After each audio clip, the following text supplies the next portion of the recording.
اب تیسرا حصہ ہے سورت کا، اب حضور کی بعثت اس لیے هو الذی ارسل رسولہ بالہدی ودین الحق لیظہرہ علی الدین کلہ. یہ خاص آیت میں آپ کو بتا چکا ہوں کہ انبیاء کی بعثت، رسولوں کی بعثت کے لیے بشیر، نذیر اور مذکر، مربی، معلم، یہ سارے الفاظ، شاہد، یہ سب مشترک ہیں. یہ صرف محمد رسول اللہ کے لیے ہے اور 3 دفعہ ہے.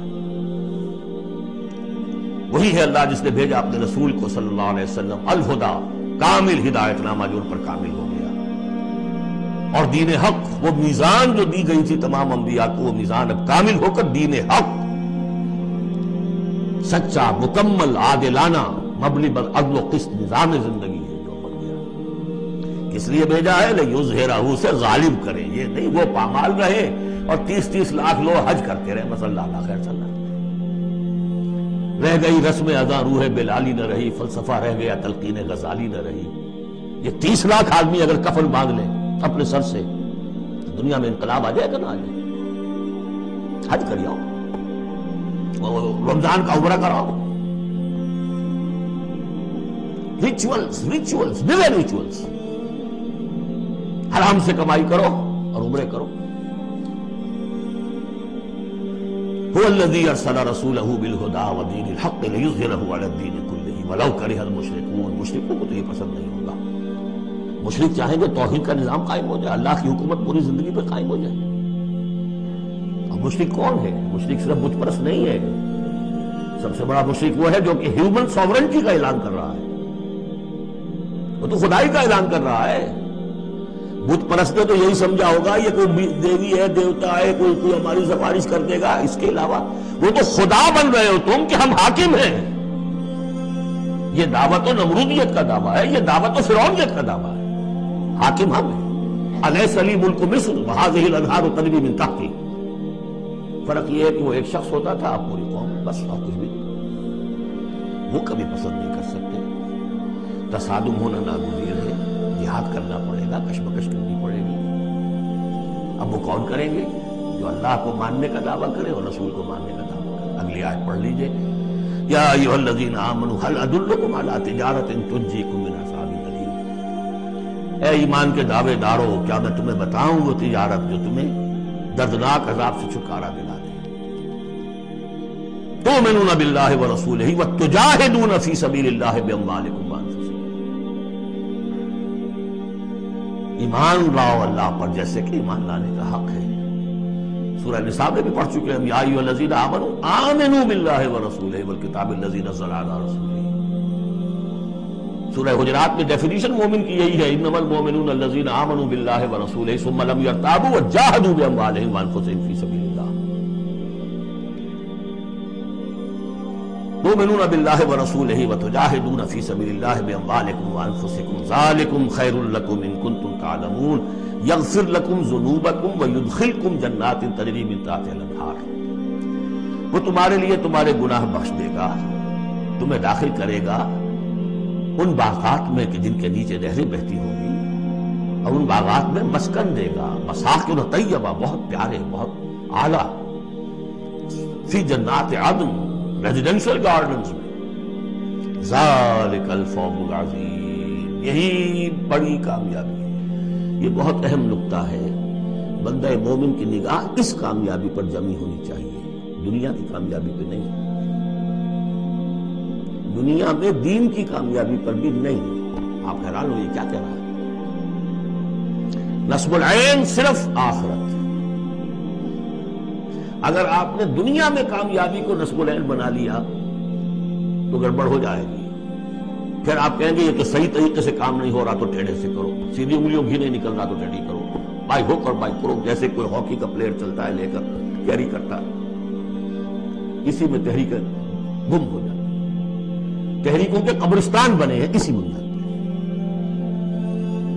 تم دیکھو تمہارا فرض یہ طریقہ کاری، اس طریقے پہ کام کرتے رہو، نتیجہ نکلے نہ نکلے تمہیں اس سے کوئی بحث نہیں. ہاں طریقہ کار پر نظر ثانی کرتے رہو. وہ طریقہ محمد رسول اللہ صلی اللہ علیہ وسلم. منہاج لِكُلٍّ جَعَلْنَا مِنْكُمْ شِرْعَةً وَمِنْهَاجًا. ہم نے ہر ایک کو تم میں سے شریعت بھی ایک دی ہے، منہاج بھی دیا ہے. منہاج محمدی کیا ہے بولو؟ تو امت محمد صلی اللہ علیہ وسلم۔ تو یہ بات نوٹ کر لیجئے، بہت اہم ہے، بس تجزیہ کر لیجئے اب تک جو کچھ آیا ہے اس میں، بلکہ اب آخری دو آیتیں بھی پڑھ لیجئے۔ ایک حیثیت سے یہ 12ویں آیت پر آگے مضمون مکمل ہو گیا۔ ذالک الفوز العظیم، بڑی کامیابی ہے۔ البتہ دنیا میں ایک اور بونس کی شکل میں ہے، وَأُخْرَىٰ تُحِبُّونَهَا، ایک اور شے جو تمہیں بہت پسند ہے۔ اللہ کی نگاہوں میں تو اس کی کوئی حیثیت نہیں، اس لیے کہ اللہ کی نگاہ میں تو اگر وہ کرنا ہی چاہے تو دین حق کو غالب کر دے آنے واحد میں۔ اللہ تو تمہیں دیکھ رہا ہے، بس کہ تم نے کتنی کچھ جانفی شانی کی، کہ کیونکہ تمہارا امتحان ہے۔ لیکن تمہاری نگاہوں میں بہرحال انسان ہو تو بربنائے طبع بشری انسان چاہتا ہے کہ جو کچھ ہم کریں اس کا نتیجہ بھی اگر نظر آ جائے تو کیا کہہ لیں۔ وَأُخْرَىٰ تُحِبُّونَهَا، اور وہ دوسری چیز اور بھی جس کا جو تمہیں پسند ہے، وہ کیا ہے؟ نصر من اللہ وفتح قریب، اب اللہ کی طرف سے مدد آیا چاہتی ہے اور فتح تمہارے قدم چومنا چاہتی ہے۔ لیکن یہ ظاہر بات ہے یہ کب اتری ہے، میں آپ کو بتا چکا ہوں، اس کو سمجھیے سورہ صف کو، سورہ احزاب کا ضمیمہ، وَبَشِّرِ الْمُؤْمِنِينَ، یہی الفاظ آئے ہیں، اور اے نبی اس کی بشارت دے دیجئے اہل ایمان کو۔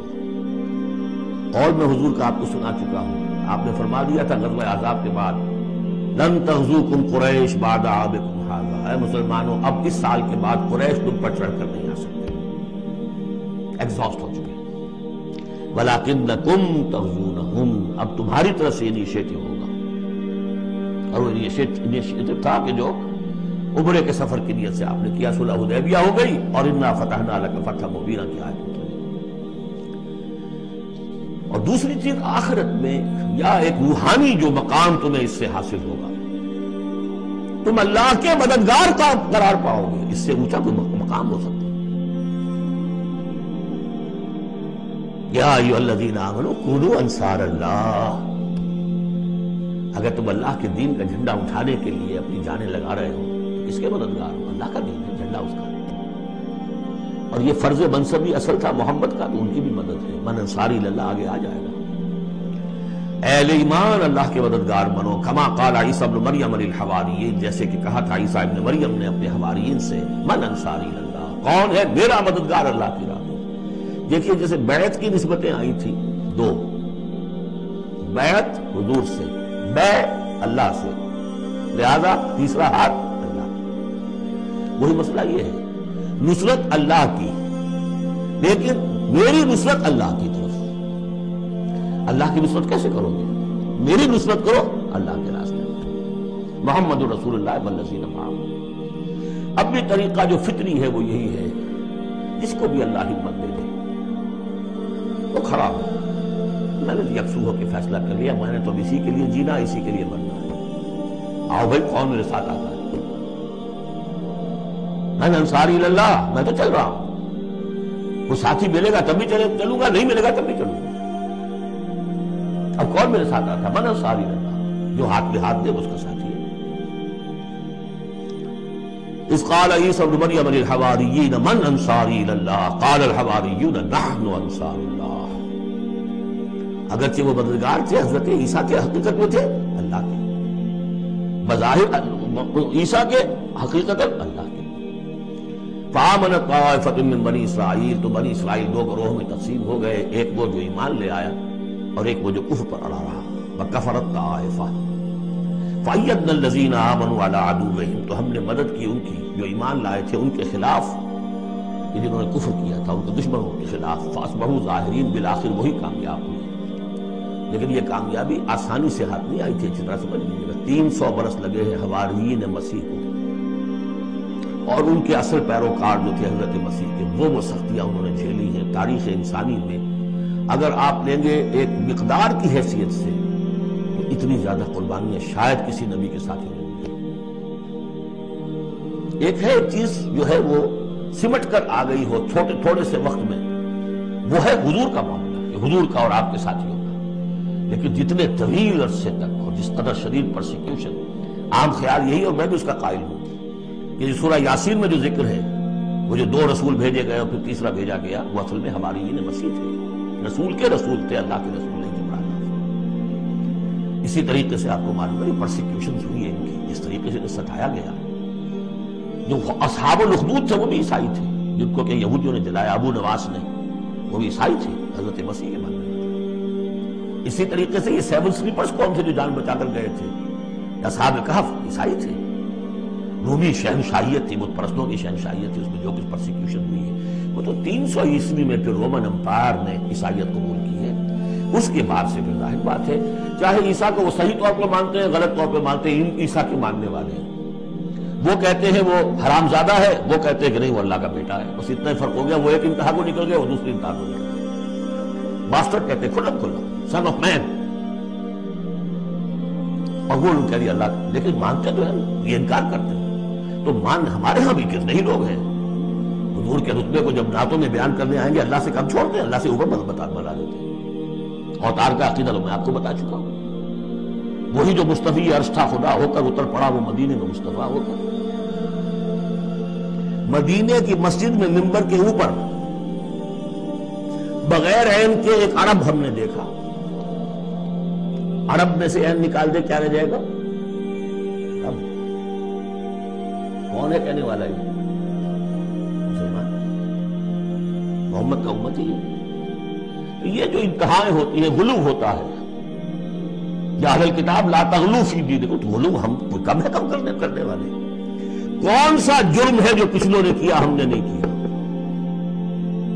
سوائے اس کے کہ اس قرآن کی تحریف ہم نہیں کر سکے، اس کے متن کی بس، اور وہ اس لیے کہ اسپیشل پروٹیکشن اللہ کی تھی۔ یہ ہے سورہ صف۔ ایک سورت بھی سمجھ میں آ جائے تو زندگی کا راستہ بالکل واضح ہو جاتا ہے۔ البتہ یہ جو قتال اس میں بتایا گیا، میں نے عرض کیا تھا قتال ایسا نہیں ہے کہ اٹھاؤ ہتھیار جاؤ نعرہ مارو اور خودکشی کر لو، ٹکرا جاؤ۔ اس کا ایک پروسیس ہے، پہلے اس کے لیے مردان کار چاہیے، ایسے مردان کار جن کے دلوں میں اللہ کی محبت کے سوا دنیا کی کوئی محبت نہ رہ گئی، جو ہم سورہ شورى میں پڑھ چکے ہیں۔ فما اوتیتم من شیء فمتاع الحیاۃ الدنیا وما عند اللہ خیر وابقى للذین آمنوا وعلی ربهم یتوکلون۔ طالب آخرت بن چکے ہیں، واقعتاً کہنے کی حد تک نہیں، زبانی کلامی نہیں، فی الواقع۔ پھر ان کے اندر وہ اخلاص اور خلوص، پھر ایک نظم کی پابندی، ایک لیڈر کے ساتھ عہد، جو کہو گے۔ یہ تقاضے اگر پورے نہیں ہوتے، اور محترم تعداد کے اندر 2-4 سے تو نہیں ہوگا معاملہ۔ 4 کا ہوتا معاملہ تو حضرت موسیٰ کے ساتھ بھی تھے، 3-4 تو اور 100-50 تو اور بھی شاید نکل ہی آتے ہیں، کوئی ذرا محنت کرتے، لیکن نہیں، محترم تعداد، ریکوزٹ نمبر۔ لہذا اس کو تیار کرنے کے لیے کیا طریقہ کار ہے؟ یوں سمجھیے کہ منہج انقلاب محمدی کے 2 حصے ہیں۔ اوپر کا حصہ ٹکراؤ، تصادم، وہ سب کو معلوم ہے، غزوہ بدر، غزوہ احد، غزوہ احزاب، فلاں کس کو نہیں معلوم؟ لیکن اکبر الآبادی کا بڑا پیارا شعر ہے، خدا کے کام دیکھو بعد کیا ہے اور کیا پہلے، نظر آتا ہے مجھ کو بدر سے غار حرا پہلے۔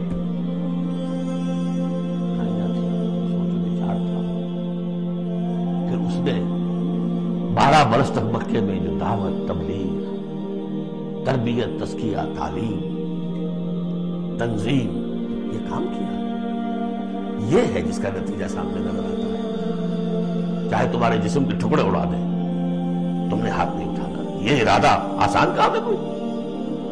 بلی کو بھی آپ گھیر لیں اگر کسی کونے میں تو وہ آپ پر حملہ کر دے گی۔ ڈیسپریٹ آدمی 2-3 کو مار کر مرے گا، ایسا نہیں مر سکتا آدمی بڑی شے ہے، لیکن اجازت نہیں۔ یہ تیاری جو کرائی ہے محمد رسول اللہ نے، تو ایک ہے تصادم کا مرحلہ، اور ایک ہے تصادم کے لیے آدمی تیار کرنا۔ آدمی فراہم کیسے کرے، تیار کیسے کرے، اس کو میں نے قرار دیا ہے منہج انقلاب نبوی کی اساسی منہاج۔ ایک ہے تکمیلی منہاج، تصادم، ٹکراؤ، جنگ۔ اساسی منہاج ہے how to procure proper people, procurement of people and then their training، یہ ہے مسئلہ، اور اس کا مرکز و محور قرآن ہے۔